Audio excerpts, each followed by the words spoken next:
Hi, this is Kimberly. Please enjoy our podcast, but remember our doctors are only here to educate, not diagnose. If you have any questions or need any further information, please email me. My email address is kim@mfwellness.org.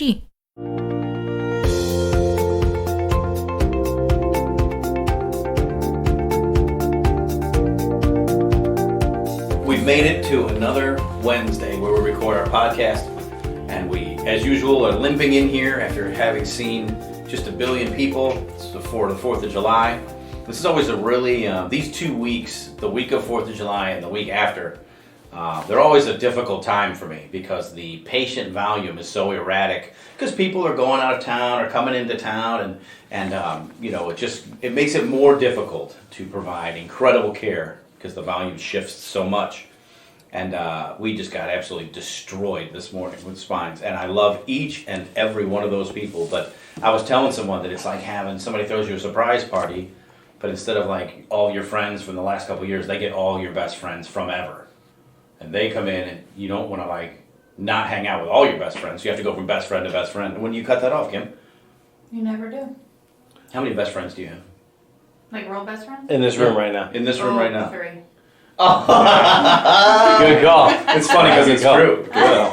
Anyway, one of the things we wanted to, the thing I want to talk about today, Kim and I did a talk the other week for a bunch of young people, and we talked about bones, and we gave them suckers, which is honestly the most fulfilling speaking presentation that we do. They loved us so much we're going back 3 other times. Yeah, we're just it's gonna be nothing but bones and suckers. Do we order more suckers? We're gonna need a lot more suckers. Oh, yeah. Sure. Have you seen how many suckers we go through here now? And they're healthy suckers. Yeah. Oh yeah. One patient asked me this morning, like, "Hey, when you roll a roll of face paper?" Because I was changing it on the table. He's like, "Man, I bet you do that a lot." And I remember when we first got into practice, Dr. Morrow, we would go through one roll of face paper a week in the office. Yeah, on each table, like one. Yeah. Yeah, and so now we go through one roll of paper a day on each table, just about. So it's about 56 times more paper per day. That's how much paper we go through here. It's insane. Wow. Yeah. So anyway, one of the moms asked me, I'm bragging.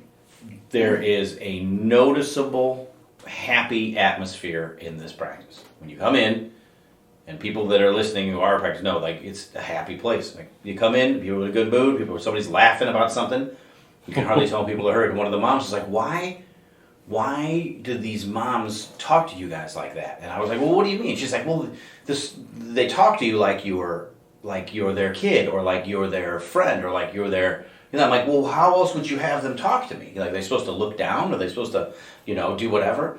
And it really got me thinking, in the way that we present our information, and the way that the moms talk to us. So I told her that I would take time to answer that and talk about it on the next podcast. So now here we are, 3 podcasts after I promised it, whatever. What we're going to do, each one of us is going to go through just a current case study on maternal and pediatric chiropractics, and we're going to talk about why we think moms like us, because people want to know. Mm-hmm. Okay, so my first case study that I'm going to talk about, resolution of sensorineural hearing loss in a 9-year-old following chiropractic care to reduce vertebral subluxation. So this is a case report. It's from the Journal of Pediatric, Maternal, and Family Health, and it's from April of 2021. So this isn't some 1986. This is 2021. This is 2 months ago. And so what happened was they had a 9-year-old female came in. She could not hear out of her left ear. She had upper back pain. She had headaches. The guy gives her exactly one adjustment. And the next day, the little girl is hearing without her hearing aid. That's the case study. Now, I can hear people screaming all over the world about this. Like, oh, it's a case study, blah, blah, blah. You don't know. You're right. It's a case study. It informs practice. It's a record of exactly what happened and the patient's notes. That's a case study. Like, oh, it's not a double-blind RCT. Okay, how on earth would you do a double-blind RCT with sensorineural hearing loss? That'd just be mean. It'd be mean. You want to do that sham? Additionally, people that have a problem with the way chiropractic case studies are done, they're like, well, you could just give sham adjustments on the bones. I'm like, you cannot. Because if we're manipulating people, we don't care if the bone is out or not. Chiropractors do specific adjustments to bones that are not working correctly in their joint spaces. That's what we do. So you would need a whole bunch of people that have that problem, not a bunch of people where you wring their necks. That's the problem with doing research. Now, can it be done? Absolutely. But you need a whole lot of people and a whole lot of time and a whole lot of money. There is no big pharma paying for chiropractic research. So we have to do it on our own. So no more of this talk about there's no validity to a case study. It is absolutely only superseded by a really well done RCT. Additionally, I would point out that a very large amount of current medical research is case studies. So I don't want to hear it. So what do we know from this? Little girl, couldn't hear out of her ear, has upper back pain, presents to the chiropractor, he adjusts her, the next day she can hear out of her hearing aid. That's not an anecdotal story, that's a case study where the range of motions were reported and all of the factors that were met that make it a case study that we can draw data from, specific listings of vertebra, stuff like that. I think that's badass. How did it work? Man, the pathways with which we can lose and gain in our hearing be affected, there's two types of hearing, Kim, sensory neural, Sure. and then there's conductive. Yep. Those pathways, there's a bunch of different ideas as to how exactly it works. We do not know. We'd have to adjust somebody and have them under like a functional MRI or something like that. But it just informs practice. How does it work? That's going to be the question that we'll answer, hopefully in our practice lifetimes. But because we don't know the exact physical mechanism for why that hearing returned, we know why bones get adjusted. That's crystal clear. They have a malposition, they're not rotating right, they're too far back, too far left, too far to the right, too whatever. We don't know how exactly those nerves getting lit back up or turned back on from an adjustment is affecting it, and that's okay. We're not hiding that. What we are saying is that in this particular instance, in this particular case, these were the results, and that's awesome. Because one of the very first chiropractic cases was a janitor who couldn't hear, gets adjusted, and he can hear. And everyone will scream like, oh, your chiropractors did, you don't know, blah, blah, blah. Listen, it happened. It happened again right here, and we can go all day long and look at changes in hearing following chiropractic adjustments. The number of people that have come in here with what's called Meniere's disease, where they have ringing in their ears, and we adjust them and their ringing goes away, we could line them around the building. So, just something really cool case. Now, why do I think moms like us? Because we don't have any pretense here. I don't need you to call me Dr. Fink and look down. I don't need that, because what we do here is we produce results all the time in front of everyone, because our adjusting is open. And the other thing is that when people ask us questions, we answer it. And when somebody asks me a question, there's usually about 15 people also in the room, and they get to hear that answer too. It's community learning. And moms love that, because there's other moms here that think like they do, and everybody's getting an education. So if you can imagine, you're at the doctor's office, and the question you've always wanted to ask, but you keep forgetting to ask, maybe somebody else answers it, and the doctor takes the time to talk to 5 people about it. That's really cool. Half of what doctors do is adjust, and the other part is education. And moms love us because we educate like no other. We vehemently educate them. We'll chase them out of the building. Chase them out the building. Telling them information. In fact, Marissa makes sure that we don't go past she's got the foyer. She's got a spray bottle. There's a line. There's a tape on the floor. Yeah. And so that's why I think the moms love us, because moms, especially now in this day and age, you can get a lot of good information or you can get a lot of crap information. And we go out of our way to provide only the very best up-to-date information, and the moms love that. And we love the moms. We do. Okay, I'm on the razor's edge of becoming overly pumped and pirating this podcast. I don't know what you're going to do. I don't know what you're going to do for the next 3 segments. I don't know, but I'm just like, it's like all of a sudden you realize, man, we are really awesome. I just realized it again, right then. My body temperatures, I can feel it in my face. Your face We is can red. feel it in this room. It's hot.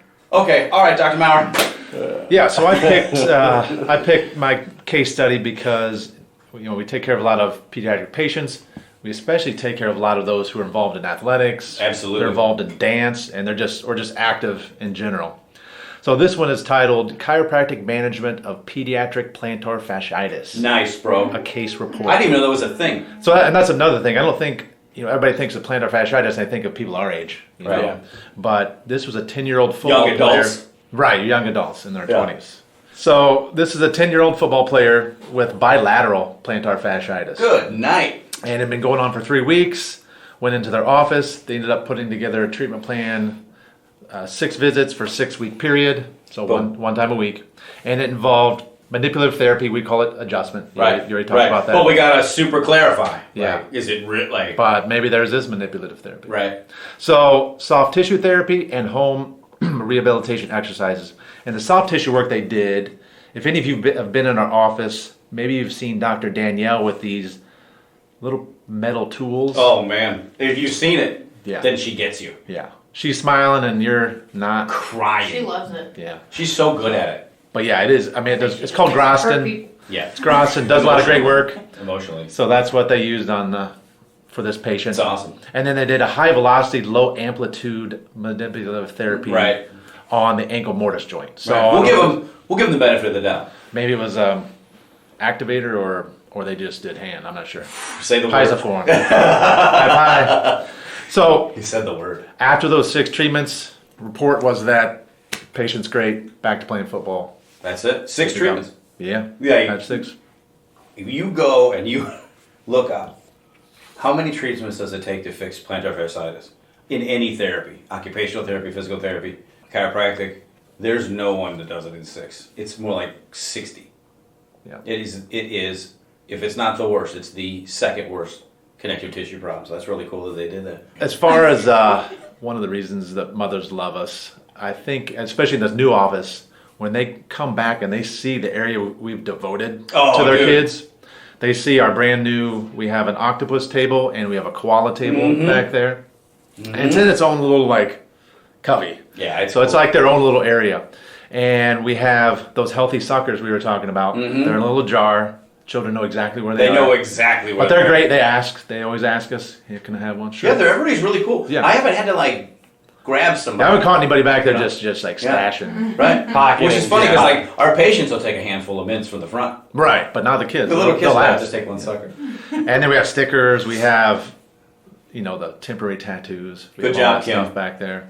And then up on the wall, we also have a system where we track, like we have a little stickers with first name of the mother. So we track how far they are in pregnancy. And then the other one, I believe, goes up through 1 year. So once Yeah. they've had their child, it tracks where their child is in those developmental benchmarks. Yeah. It looks like a game of matter. Battleship right now because there's so many stickers everywhere. Yeah. B5. Sink my battleship. G4. Nice. That's my favorite. And we do, all of us love taking care of children, but we have also, at the new office have added Dr. Amanda, who She's awesome. that's what she lives for, is Yeah. taking care of those Oh, young yeah. ones and the pregnant women. Yeah, she won't even talk to an adult. Right. Yeah. I'm like, hey, you have to talk That's to not them. pregnant, yeah. Yeah. She just walks away. So, and then one other thing I was going to bring up, we are pretty soon going to add what's called a stadiometer. Yeah, man. And that's a fancy word for something that measures height.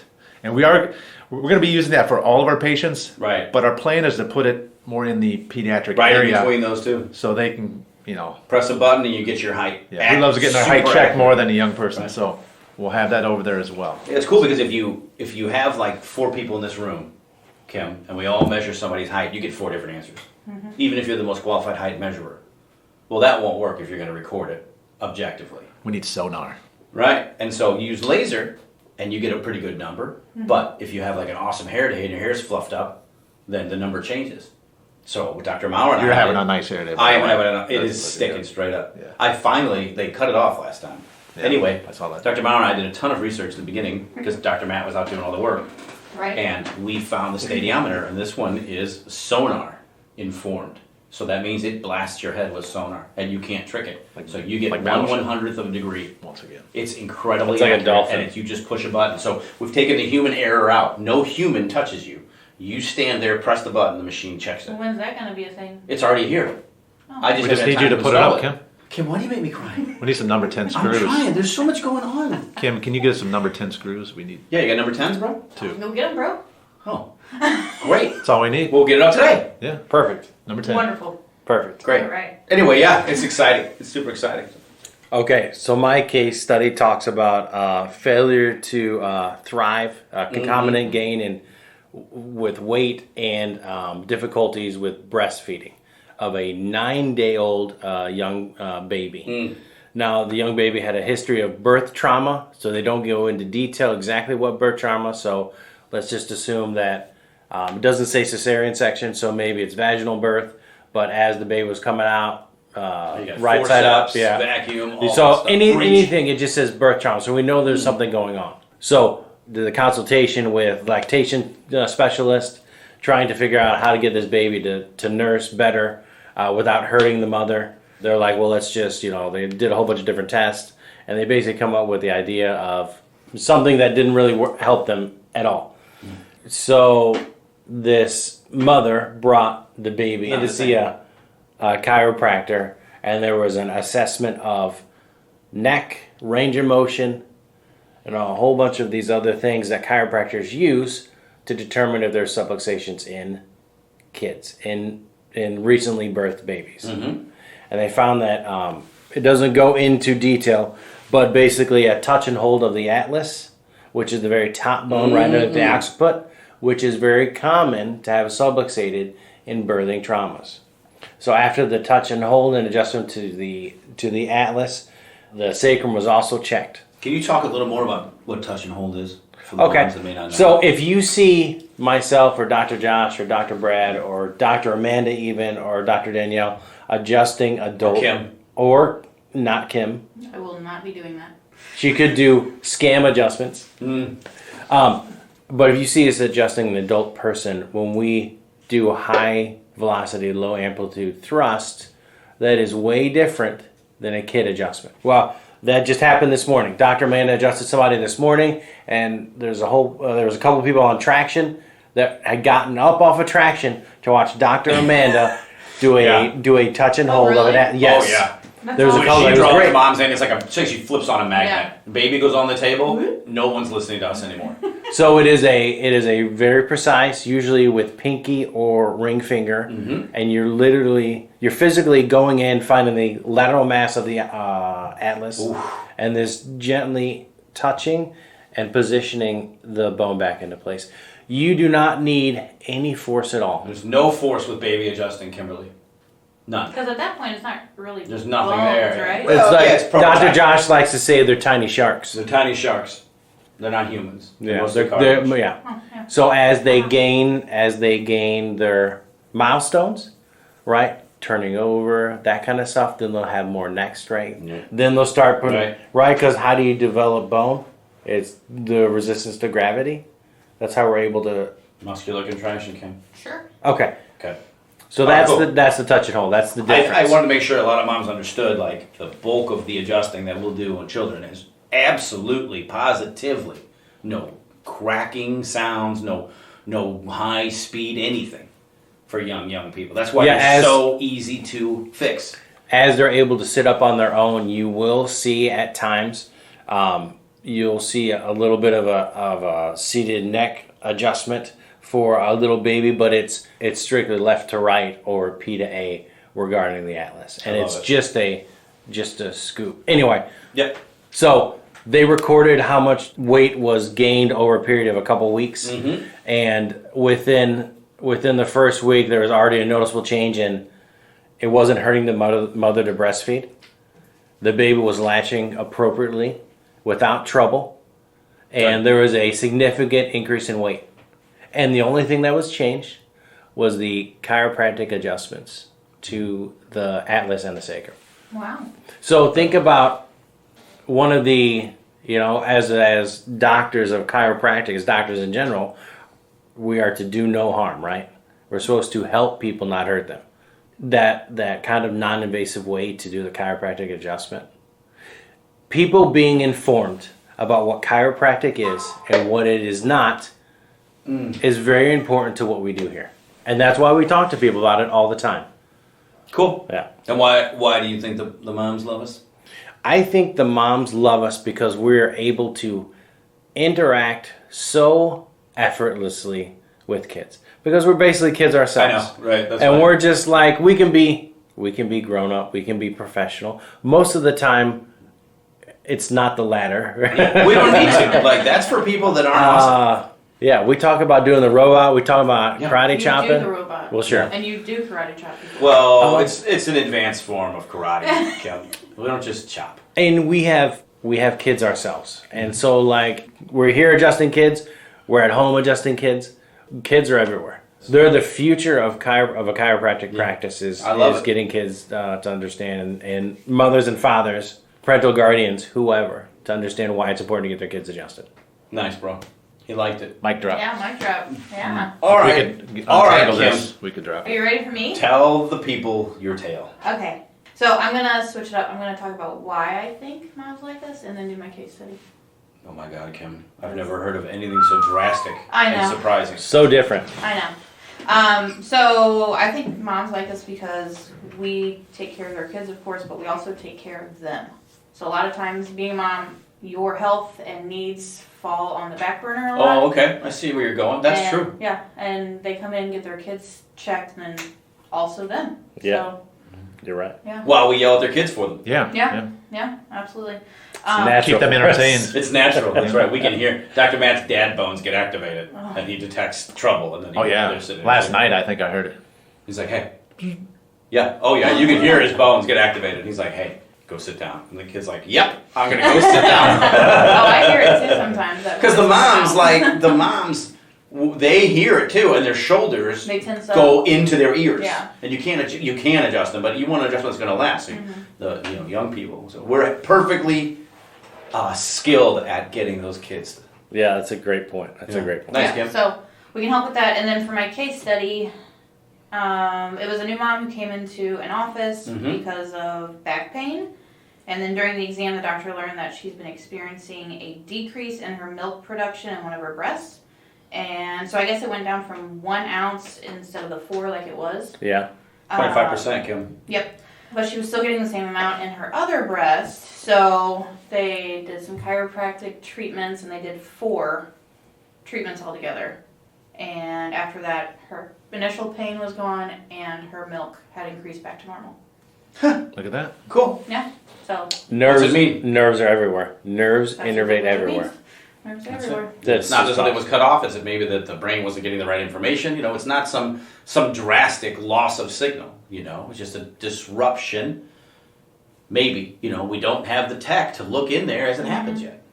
So that's awesome. Good case study, Kim. Thanks. That was great. That was great. Good job. Yeah. Good podcast. Okay, Dr. Fink, anything for the people? Not that I know of. Other than one of the other points that I think is really important is that kids have a free reign here, and that makes moms relax and Yeah, they relax. don't. They're not made to feel like their kids are a problem. Yeah, ever. Yeah, Ever. because they're not. No. That's why we built it like this. Like, oh, we don't have crown molding. No, we don't. We have a whole bunch of kids. We don't get crown molding when you have a whole bunch of kids. That's why you have premium vinyl floors. And I've noticed recently that some of the kids, as soon as they walk in, go into the wellness room. Oh, yeah, they head can't straight get into the enough of wellness that. room now, and they just Get run around loud. in there. And it's perfectly fine. We practice in a metal shed. It's going to be loud. And those kids go into that room, and it's like 16 by 32 wide open cement floor, stained floor. They are with a 22-foot high roof. They're out of their minds in there, and it's perfectly fine. We're about to get some roller skates, go in there and have ourselves.